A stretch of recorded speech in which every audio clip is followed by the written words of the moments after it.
Hello everyone, welcome to part 3 of making Pong and Godot. In part 2, we added a second paddle and gave the paddles some movement. In this video, we'll be adding the ball. If you didn't watch the second video, don't worry, I'll post a download link in the description with the starting files for this one. Let's get started. Now, our ball is very similar to our paddle. It is also a line that moves around the screen and has collision behavior. We can copy the way we set up our paddle, tweak the code a little bit, and add some extra logic. Let's start by creating a ball folder under scenes. We'll say ball. Then we'll make a new scene, switch to 2D view here, and we'll set it up the same way as our paddle with an area 2D node as the root. We'll give it a collision shape 2D, and then give our collision shape 2D a rectangle shape. Click on the root node again, and we'll add a line 2D. Then rename the root node to be ball, and we'll save this scene into the ball folder. Now, let's add a script to the root node. We'll just name it ball.gd. Click on create. Then we'll go into our paddle script, and we'll copy all this code, and then we'll paste this code into the ball script. Now we can start making some tweaks. We'll start by going up to the top, and where we have class named paddle, we'll make it class name ball. We'll change the height. The height for our paddle was 80, and our ball is a square, so we're just going to make it 10 by 10. And we don't need this collision buffer here since we already have it on our paddle. So let's go down into the code and let's get rid of these errors by removing it. And let's also rename our paddle color to just be color. And our update function will just change to do nothing for now. So we'll say pass. Save this script. Then switch to 2D view and go into our main scene. Let's zoom out a little bit here. And let's drag the ball into our main scene. Make sure the ball node is selected and go over to transform. And we'll move the ball's position to be in the middle of our screen. So we'll say 1920 divided by 2 and 1080 divided by 2. And when we run our scene, we'll see our ball. Cool. Now let's implement the update function to give our ball some movement. While our paddle could only move on the y-axis, our ball can move on both the x and the y-axis. The ball continues in its direction on a straight line until it either hits a paddle, the wall, or is scored. For now, we'll write our logic in physics process. That way we can immediately see our results without having to write code for the ball in the main script. Like our paddle, our ball's position will update at a fixed speed. But on each consecutive hit, we'll increase the ball's speed to make the game a little more difficult and a little more interesting. Let's go up to the top here, and our speed is no longer going to be constant, so we'll make a variable called speed, which is a float, and we'll still set our speed to be some start speed at the beginning of the game and each time that we'll reset our ball. That speed will always be the same, so let's rename this from speed to start speed, and we'll leave it to be 400. Then in the ready function, we'll set speed to be equal to start speed. Now that we have our speed, we'll also need to keep track of what direction our ball is moving in. To do this, we'll create another variable. We'll say var direction, which is of type vector2. And in the ready function, we'll define direction to be some vector2. At the start, we'll pick a random player to serve the ball to, so we'll make the x direction to be either -1 or 1, and we'll say pick random. And for our y direction, we'll pick a random value between -1 and 1. So we'll say randf range -1, 1. Then we'll also need to normalize our vector to make sure it has a magnitude of 1. That way, our direction vector will not affect the ball's speed. If that doesn't make sense, that's okay. It's just math stuff that is a little beyond the scope of this video, but maybe in a future video, we can possibly dedicate to basic vector math in Godot. For now, we'll just go ahead and we'll say direction equals direction dot normalized. And now that we have our direction and that we have our speed, we can move our ball. Scroll back down to the physics process function, and we'll say position plus equals direction times speed times delta. Oh, and up here, it looks like I made a typo. Let's change this to be an underscore. Now, when we run our scene, our ball should move in a direction at a constant speed. Let's run it, and the ball moves. Awesome. Now that our ball can move, let's make it collide with the walls and the paddles. To collide with the walls, we can't simply clamp our ball's position to the screen space like we did for our paddles. If we did that and our ball reached the wall, it would continue to hug it, which is not at all what we want. Instead, when our ball reaches the screen bounds, we want it to bounce back into play in the opposite y direction. Let's go back into our ball script, and let's create a function to detect collision with the wall. We'll say func did collide with wall, and this will return a Boolean value. Let's first check if our ball hit the top of the screen, which will be position.y less than 0, or if our ball has hit the bottom of the screen, which is position.y is greater than screen size.y minus the ball height. Then in our physics process, we can use this function. We can say if did collide with wall, then set our direction.y to be the opposite direction. And again, run our scene, and we can see the ball collide with the wall. Perfect. Let's move on to colliding with the paddle. Colliding with the paddles are a bit more advanced. We set up our paddle and our ball to have area 2D nodes as the root so we could easily detect their collision. To detect this collision, we use the area entered signal of our ball's area 2D node. The area entered signal basically says, hey, I collided with another area 2D node, do whatever you want with that information. And we'll connect this signal to a function that handles what actions we want to perform when the collision occurs. We'll define that function in our ball script. We'll write another function. We'll say func on paddle collision. And we can see that our area entered signal passes an area 2D as a parameter. And for our on paddle collision function, we'll need to match that function definition. So we'll say paddle, which is of type area 2D.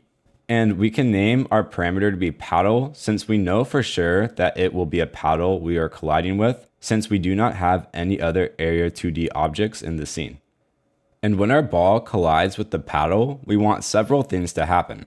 We want the speed of our ball to increase, move the ball in the opposite x direction, and somehow adjust the ball's y direction. Let's start by casting the paddle variable to be of type paddle. That way we can get autocomplete in our code. So I'll say paddle equals paddle as paddle. And when the ball hits the paddle, we'll increase our speed. So we'll say speed times equals, and we'll define a constant. We'll say const speed increase on hit floats, and we'll set it equal to 1.05. Then we'll say speed times equals speed increase on hit. Now that our speed is increased, let's move the ball in the opposite x direction. That way it goes back to the other player. Similar to how we collide with the wall in our y direction, we'll just say direction.x equals negative direction.x. And for our y direction, it's a little bit more complicated. Really, there's a few different ways that we can approach this. Feel free to do it differently than how I have it. But for this video, we're going to make the ball's new y direction be based on where it collided with the paddle. The further the ball is hit from the center of the paddle, the more of an angle we'll give it. That saying, if we hit it on the edge of our paddle, we'll give it a larger y direction to move in.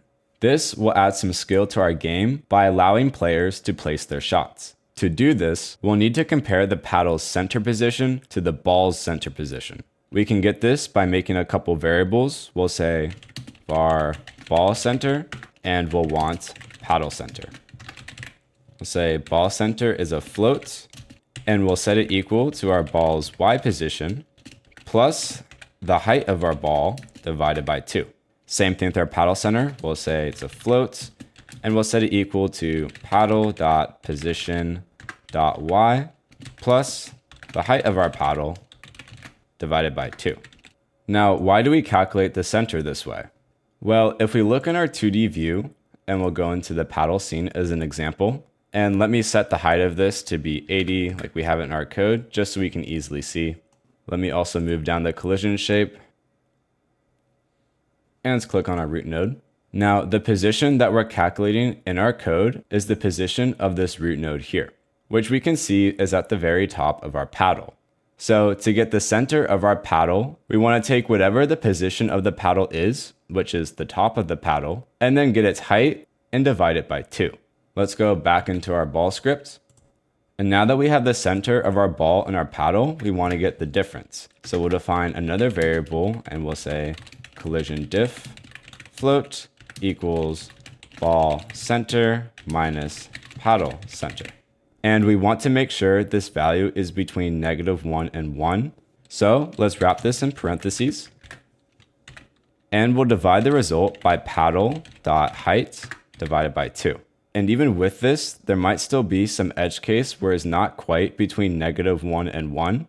So let's clamp collision diff. We'll say collision diff equals clamp f. And we want to clamp collision diff to -1 and 1. Then we can finally set our y direction, direction.y equals collision diff. And again, we want to make sure that our direction vector is normalized. Direction equals direction dot normalized. And there's one more thing we need to fix here. Currently, the height variable is an integer, which will result in us doing integer division. This means that this value will only ever return -1, 0, or 1, which is not at all what we want. Instead, we want it to be some decimal value between -1 and 1. So let's go into our paddle and our ball scripts, and let's change these width and heights to be floats instead of ints. I'll speed this up just a little bit to make it go quicker.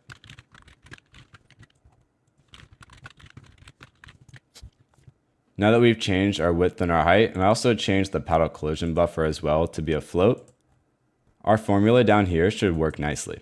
Now let's run our scene. And the ball still does not collide with the paddle. That's because we haven't connected our ball's area2D area entered signal to this function. We can do that very easily by going into the ready function, and we can say area entered dot connect, and we'll connect it to the on paddle collision method that we just created. Now we can run our scene, and we can see that the ball collides with the paddle. I'm actually going to go ahead and I'm going to increase the speed of the ball and the paddles a little bit. So in the ball scripts, we'll go up here and we'll increase the speed to something like 600. And in paddle, let's double this to be 800.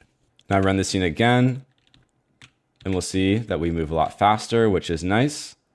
And then also too, our ball will move at different Y values based on where it hits in the paddle. So there, hit kind of in the middle, there more towards the top, and it's gonna go upwards more. Awesome. Now we pretty much have the core gameplay of Pong wrapped up. We still have one final case though, where the ball is scored. The ball is scored when it exits the left or right side of our screen. Let's detect this in our code. Go back into our ball script, scroll to the bottom, and we'll define yet another function, and we'll say func ball scored. And this will also be a Boolean. And our ball is scored when the ball's x position, say position.x, is less than 0 minus the ball's width, say width. And we can just get rid of the 0 here and say negative width. Or when our ball's x position, say position.x, is greater than the screen size.x plus the ball's width. And again, come up here to physics process, and we'll use this function. We'll say if ball scored.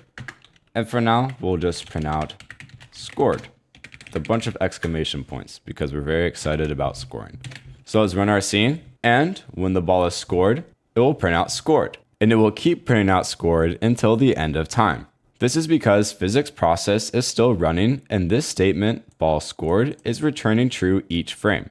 When the ball is scored, we'll want to make sure to reset its position, as well as do other things like update the score.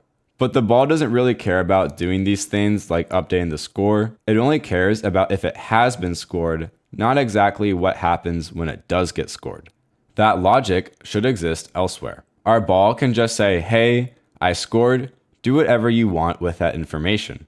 This is the perfect time for us to add a custom signal. Let's go ahead, we can stop the scene so that way my computer stops printing out scored a million times. Then scroll to the top here and we'll create a signal. So we'll say signal scored. And then when our ball is scored, instead of printing out scored, we'll emit signal and it'll be the scored signal. Now we can have another script like our main script listen for this event and perform some actions when it occurs, but that we'll take care of in the next video. Let's end this one by removing physics process and changing this logic into the update function the same way that we have it set up for our paddle. Let's go into the ball script and we'll copy this code, paste it into update, and we don't use this direction float so we can get rid of it. And we can also delete physics process. Then we'll save the script. And in the main script, we'll want to call this update function like we did for our paddle. So go to main and we'll make another onReady variable, say onReady var ball equals ball. And set the ball's position to be in the middle of the screen. So say ball.position equals vector2 screen size.x divided by 2 screen size.y divided by 2. And in physics process, we'll just call ball.updates. And we'll have to pass in delta as well. Run our scene to quickly verify it works, which it does.